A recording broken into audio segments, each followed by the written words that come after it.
Halo semuanya, selamat siang, siang.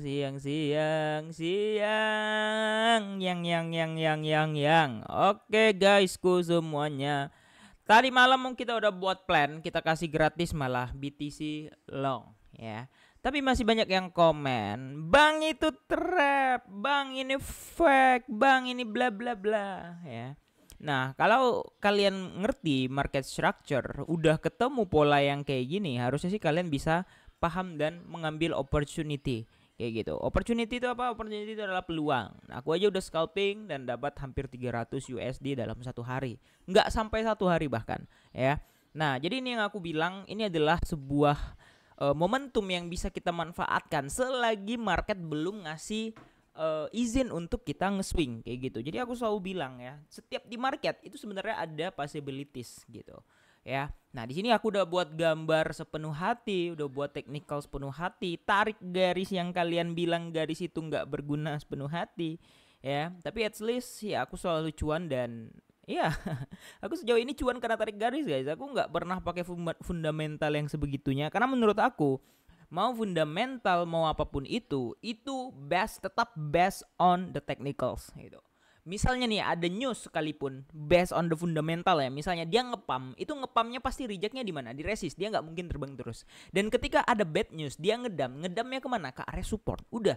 Karena semuanya tentang support and resistance dan juga technical analysis. Jadi news itu atau fundamental itu hanya sebagai nitro atau pemercepat. Contoh, misalnya ini kayak gini ya patternnya, kita udah tahu mau turun nih, tiba-tiba ada masuk newsnya, tek cepet dia langsung turun, dia satu candle panjang turunnya, tapi turunnya di mana? Tetap di area supportnya kayak gitu ya. Jadi kalau ada yang bilang aku lebih percaya fundamental analysis ataupun misalnya news, ya it's okay, itu ya perspektif kalian. Kalau aku jujur, aku bodoh amat sebenarnya karena news itu tetap akan respect terhadap technical analysis, mau dia ngepam mau dia ngedam, karena pasti akan bisa terbaca lewat technical analysis di mana supportnya di mana resistnya, karena harga atau price action itu akan bergerak based on the SNR atau support and resistance. Itu yang aku pelajari sejauh ini sampai aku bisa cuan konsisten ya. Kalau ada yang bilang wah mending tunggu news bla bla bla, nunggu ini bla bla bla, nah itulah kalian akan sering ketinggalan momen. Di sini aku nggak bermaksud menggurui atau ngejudge salah gitu ya, percaya fundamental ataupun apa enggak, tapi tetap kita harus barengi sama technical analysis. Itu aja sih. Oke, kita di sini balik lagi ya. Ini terlalu udah mulai ruwet ininya gambarnya. Ya kita coba hapus dulu. Oke. Nah, ini udah hit TP1 kita ya. TP1 aku kemarin aku entry di 826 kok nggak salah. Oh iya benar 826. BTC udah naik kurang lebih sekitar 2,5% dan pas tadi malam di 844 ya. Nggak sampai TP1 sebenarnya. TP1 nya kan 847. Aku 844 aku udah cabut karena aku lihat wah ini ada satu candle panjang, ini hati-hati gitu. Apakah akan ada reaktif? Tapi jujur sebenarnya kalau dilihat candle panjangnya ya, aku baru perhatikan itu ternyata ada high volume masuk ya. Kalian bisa lihat ini ada tiba-tiba wick merah ya. Nah ini yang berbahaya ini di 1 jam ini. Tapi di 4 jam harusnya sih nggak kelihatan ya. Di 4 jam itu cakep ya. 4 jam aman-aman aja. Dan ya untuk 1 jam di sini aku mau lihat market structure-nya aja. Kalau structure-nya ini udah breakout gitu ya.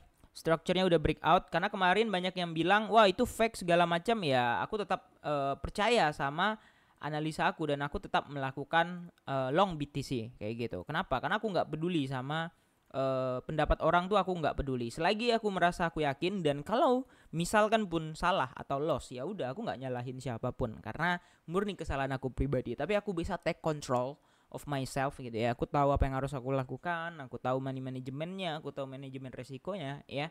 Mau loss, mau cuan, ya itu akan menjadi semua pelajaran aku. Jadi jangan kalian pikir technical analysis ini nggak bisa loss, bisa, tapi harus lebih banyak cuannya. Kenapa? Karena ini sebenarnya udah simple, dikasih pola yang gampang, yaitu pola breakout kayak gitu ya. Oke, next target kemungkinan akan retest dulu lagi ke 855 ya. Nah tapi ini aku nggak begitu yakin sama ininya, sama areanya. Kenapa? Karena sebenarnya itu RBS sih ya. Cuman ya apakah akan ada diskon, bukan diskon sih, ada sedikit-sedikit gini ya. Jadi kita buat aja 2 area yang akan menjadi ini kita patokan kita 837 835 ya. Semoga nggak jebol lebih ya, soalnya kayak kemarin ya aku pasang plan itu kan di 85 ya, itu terjebol 8 815 ini kemarin ya, 815 di sini. Masih di bawah sampai 880 gitu. Jadi lumayan tuh 1.500 tuh. Kalau ngelong BTC dapat berapa persen itu ya. Tapi syukurnya mantul gitu ya. Nah, jadi ini untuk weekend ya agak sedikit kalem ya.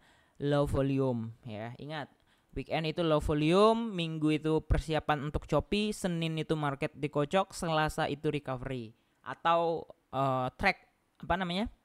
Walk on the track, berjalan di jalannya. Misalnya dia mau naik gitu, misalnya termanipulasi nih sama Senin. Market ini minggu nih sampai sebelumnya nih minggu sebelumnya ini misalnya udah mau naik ya, misalnya kayak sekarang. Nanti Senin dia pura-pura tuh, ya harusnya retest ke sini tiba-tiba turun ke sini. Nah, Selasanya tiba-tiba naik lagi kayak gitu biasanya ya. Tapi ya Senin itu kita harus harap maklum karena ya itu akan mengecoh sedikit psikologis dan plan kita. Tapi kalau kita stay on the track biasanya akan menjadi win-win solution dan kadang tuh bener gitu. Jadi Seninnya termanipulasi, Selasa dan seterusnya itu akan walk on the track gitu, berjalan di track kita atau di plan kita ya. Nah, jadi ya untuk weekend ini aku cuma mau bilang santai, kalem ya, ngopi dulu ya. Kita ngopi, ini aku udah ngopi nih 2 gelas ya. Ngopi dulu, ngerokok dulu guys ya, karena weekend santai lah. Kita udah cuan kemarin beberapa kali ya, jadi nggak usah over trade ya. Seminggu tuh 10 juta sampai 15 juta aja sebenarnya udah oke ya, apalagi market kayak gini. Tapi kalau bull sih harusnya bisa lebih dari itu. Cuman kalau sekarang marketnya jujur 10 juta per minggu kalau menurut aku sedikit sulit gitu ya. Nggak kayak bull market. Bull market ya ratusan juta per minggu sebenarnya gampang gitu ya. Nah, tergantung modal kalian juga sih. Tapi kalau modal kecil ya kalian fokus aja. Seminggu itu 20 sampai 30 dolar itu udah cukup banget. Udah bagus maksudnya. Karena aku dulu belajarnya tetap sama-sama dari kecil juga. Oke? Nah, jadi nggak bosan-bosan juga aku mau sampaikan, tetap belajar technical analysis ya, karena technical analysis in the end apapun, mau news mau fundamental, akan menolong kalian untuk membaca pergerakan dari market. Oke, kira-kira gitu, jangan lupa untuk like dan subscribe. Makasih udah nonton video ini, see you next video, bye bye.